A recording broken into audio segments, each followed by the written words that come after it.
Have you ever wanted to start your own nature sketchbook? It was definitely something in my goals. As the weather gets nicer, I want to be out of the studio and I want to be playing outside in nature. And I find so many little critters that I'd like to document, both flowers and animals. My name is Heather Nelson and I live on Vancouver Island. It is a fantastic place if you want to capture different types of nature, both what you might find wild and also what you might discover in the garden. I didn't want to have a lot of rules in my sketchbooks. That meant I wanted to try out a lot of mediums. I especially wanted to try gouache. This was something I hadn't worked with before, so if you want to come along here with me in my journey of learning to paint with gouache, I decided I wanted to document sort of the story from bud to bloom of a magnolia that was growing in my parents' garden. And I saw this little sparrow sleeping on the branch, and that really inspired this layout. And I had a lot of fun with it. So you can come along in my journey of learning how to work with this gouache. I did make a lot of mistakes, but I also think that I've got some tips that I can bring to you, even though I am by no means an expert in gouache. Good boy. I have a sketchbook that I take outside and I just sort of trial things. This was the buds from the magnolia, and so I tried it in my rough sketchbook first, and then I decided to do a full layout in my studio sketchbook.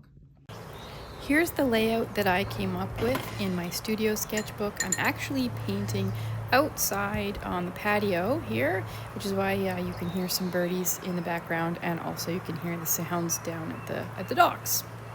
But this was my layout where I started with the buds on the left, and I thought it'd be interesting to show the flower coming out of the bud as it develops.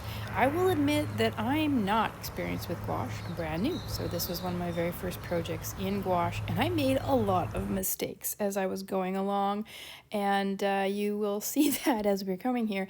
Primarily, I think my biggest mistake was working a little bit too wet on wet. So a lot of times the color didn't go down as opaque as I would like, and I felt like I was doing a million layers, and I was working with it a little too watercolor like. And even though I did manage to get those buds on the left to be fairly opaque, I think I must have just done a million layers to do that. I'm already getting better with my consistency and letting things dry before, so that it will go down with more opaqueness, more like gouache is supposed to. But I'm learning, just like everyone. And I think that's part of the fun, is learning how to do better. And of course, we watch YouTube videos to do that too. And you probably know I'm a pastel artist, so working with even watercolor isn't something I'm highly experienced in. One of my biggest challenges with the gouache is just finding the color that I want, so mixing the colors. I'm using a ceramic plate on the right there to mix my colors. I will say, even though I have an idea about color mixing, I often didn't get the color that I truly wanted, and so there was a lot of going back and forth, or I would put one color down and I would think it was kind of close, and then I would try to do another layer, but the layer that I would put down was not even close to what I was looking for, or it didn't blend well. And even with pastel, I find that although you're not technically mixing colors, you can sort of glaze one color over another and let the color that's below show through. But I was finding with the gouache, sometimes I would put it down too thick. So maybe I wanted the color from below to kind of be part of the conversation, and it was completely obliterated by the opaque gouache, and so it almost felt like starting from scratch. So I think that color mixing is definitely an art, and definitely something that I need more practice with, because I wanted, say these petals, I wanted them to really blend nicely. I didn't want stark contrast from one color to another, and maybe some people do in their gouache, but I kind of wanted it all to blend seamlessly. And instead, when I'd put, say, the next layer down, it just didn't seem to go with the layer below it. So I was either doing thin washes that would have no impact, or I would be going too thick and it just looked so different, which is why I just kind of ended up working on this same bloom for a very long time. But I know that over time with practice, I'm going to get so much better at that.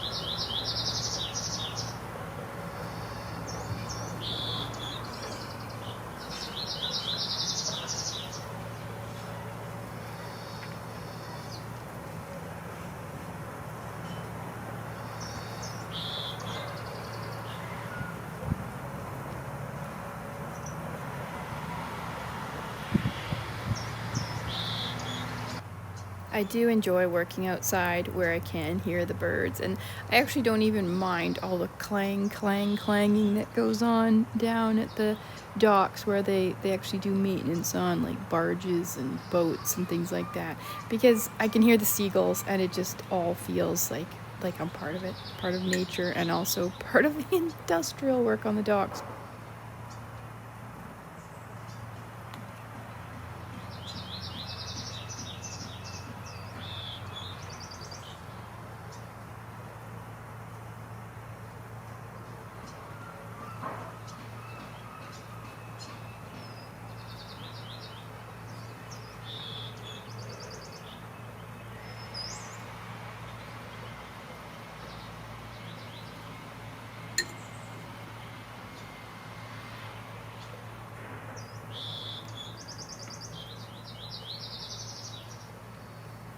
If you do try to layer your gouache and your top layer is a little too wet, it can definitely reactivate the layer down below, and so then you might find you're actually kind of color mixing in place. And so I have discovered that I need to be careful about how much I'm reactivating the color below and how wet my layer is that's going down.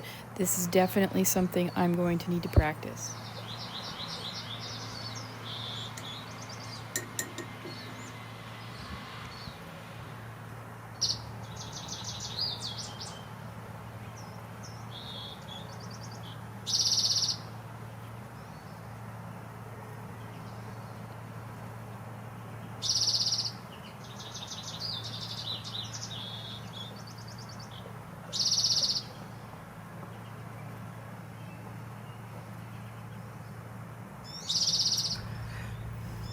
I wanted to stay quite cohesive in my color palette across the spread, so I did try to keep, my colors from, say, the past greens of the Magnolia bud on the left in a spot on my ceramic dish where I could see what color that was, and that I had enough mixed up that I could reuse it on this particular bud. So I wasn't introducing brand new green colors.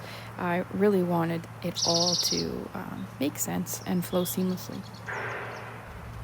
I was working with a reference photo, which you can see on the left. These are photos that I had taken throughout the season so that I could document the Magnolia, and then I was definitely using them for reference. I was not drawing or painting these from memory. Something I appreciate about gouache is it's similar to pastel in that I can work light over dark. I appreciate that forgiving aspect of gouache.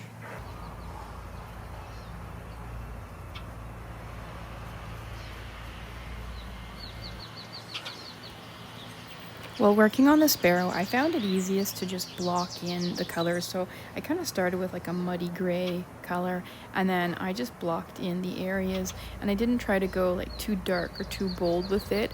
I was sort of just kind of hinting at the shadow of it, so to speak, so that I would know what colors to layer on above that. And I was trying not to make too big of a statement, but just doing something to get started, because sometimes when you look at a sketch of a sparrow, it can seem quite overwhelming. But if you just start blocking in what you can see and then layer over top of that, it just gets you started. I admit I did not have the best reference photo. Like, it was a reference photo and it was cute, but it didn't show me a lot of detail, and the sparrow was sleeping, so I couldn't see its face. And so I definitely kind of just made up what the sparrow would look like, and consequently I wouldn't say I was as happy with the sparrow. I was actually happier with the flowers than the sparrow, but that's okay. You win some, you lose some.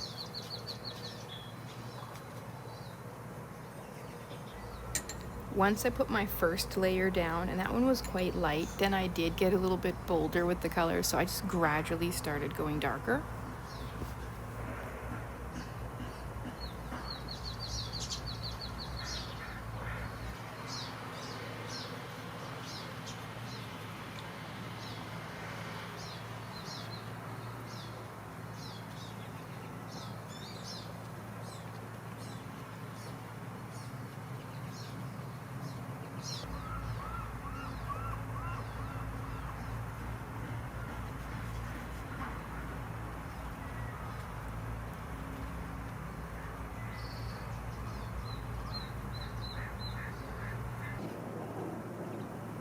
I'm going to speed up some of this painting process now, but what I did here was bring in this sort of, I guess it's a yellowy kind of green color. I had it in the Magnolias, and so I decided to echo that in my Sparrow, regardless of whether I saw that color or not. I really wanted to carry that through, like I was talking about earlier. I wanted cohesiveness, and I quite like this like yellowy green. I don't know, it's almost like a little mild chartreuse, so to speak. I'm not sure. It could even be like a mild mustard.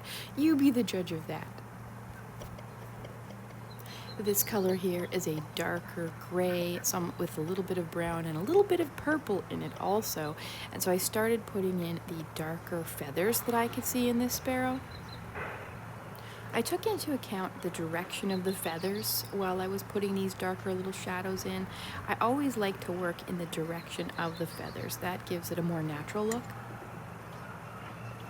Blue, purpley, a little bit of yellow too. I wasn't concerning myself with perfect accuracy on the feet, but instead just sort of sketched them in with my paintbrush. Same with the beak. This wasn't going to be a realism effort, partly because I didn't have an excellent reference photo, so I was really just putting in more of the suggestions of what I could see and discern.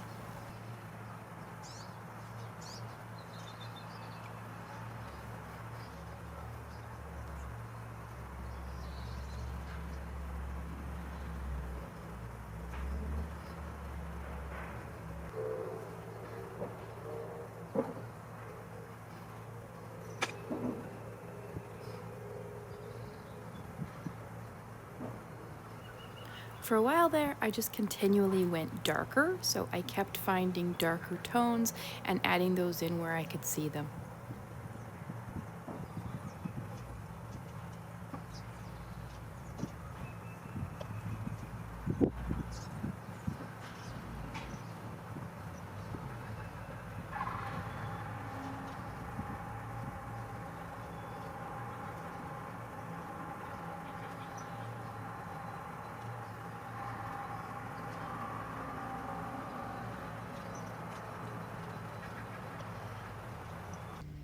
Then I switched to my highlights, and an interesting thing about white gouache is when you first put it down, it will be a little bit brighter, and then as it dries, I find it tends to kind of fade, but maybe it's just absorbing into the paper a little bit, so sometimes you need to do a couple of layers of that. Adding the white highlight in the eye will bring my little bird to life. I'm curious, for anybody who's made it to the end of this video, would you like to see more gouache painting as I start to understand it better? Thank you very much for watching!